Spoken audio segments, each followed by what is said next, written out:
नमस्कार मैत्रिणींनो, घरची सोपी रेसिपीत आपले सर्वांचे स्वागत आहे। आज आपण अगदी पौष्टिक आणि स्वादिष्ट असे केळीचे मफिन्स बनवणार आहोत। ही रेसिपी जेवढी दिसायला आकर्षक आहे तेवढीच चवीला जबरदस्त आहे। त्यासाठी सर्वात आधी आपल्याला बघा 2 केळी आहेत, त्यांना अगदी छान स्लाइस करून आपण मिक्सरमध्ये घालून घेणार आहोत। त्यामध्ये पाव कप रवा घालायचा आहे।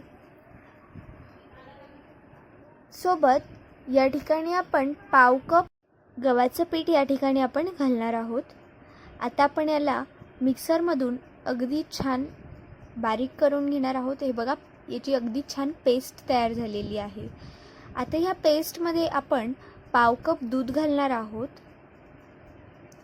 यामध्ये आपण 2 ते 3 ड्रॉप येलो फूड कलरचे घालणार आहोत। 3 ते 4 ड्रॉप वनिला इसेन्स घालणार आहोत।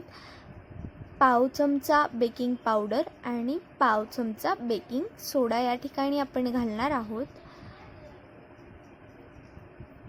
आणि या ठिकाणी मी 2 चमचे गूळ घातलेला आहे।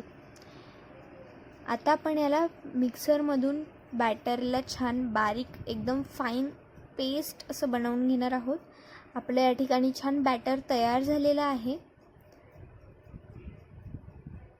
या ठिकाणी बघा, मगाशी बॅटरमध्ये थोडं जाडसर असं मला वाटत होतं, त्यामुळे मी पुन्हा एकदा मिक्सरमधून त्याला छान फाईन पेस्ट करून घेतली, त्याची बॅटरला छान बारीक करून घेतलेलं। आता मी गॅसवरती तवा ठेवला आणि तव्यावरती आप्यांचं हे भांडं आहे, हे साधारणतः 5 मिनिटासाठी झाकून ठेवलं होतं, जेणेकरून ते अगदी छान गरम होऊन जाईल। त्यानंतर या ठिकाणी मी आप्याच्या भांड्यामध्ये तेल लावून घेतलेलं आहे आणि यामध्ये आपण हे बॅटर फिल करणार आहोत। मैत्रिणींनो, हे बॅटर आपल्याला अगदी पूर्ण नाही भरायचं आहे, तर आपल्याला यामध्ये थोडासा भाग आहे तो रिकामा राहू द्यायचा आहे, जेणेकरून जेव्हा आपले मफिन्स फुगतील तेव्हा ते आपल्या भांड्यातून बाहेर येणार नाही, तर अगदी छान त्यांना आकार येईल।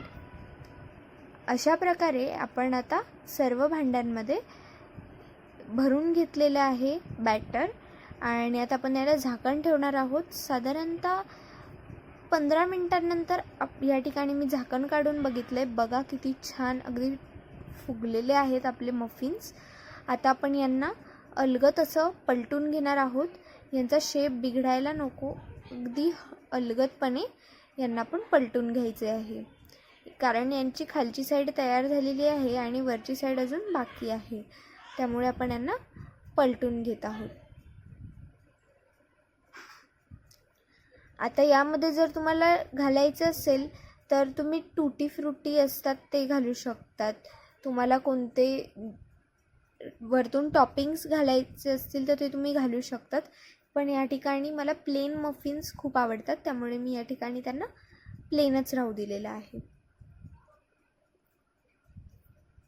अशा प्रकारे आपण सर्व मफिन्स आहेत त्यांना पलटवून घेतलेलं आहे आणि पुन्हा यांना झाकून ठेवलं आहे। साधारणतः 5 मिनिटांनंतर या ठिकाणी तुम्ही बघू शकत असाल तर आपले मफिन्स अगदी छान दोघी साईडून बेक झालेले आहेत आणि आता आपण यांना सर्व करून यांचा आस्वाद घेऊन बघू।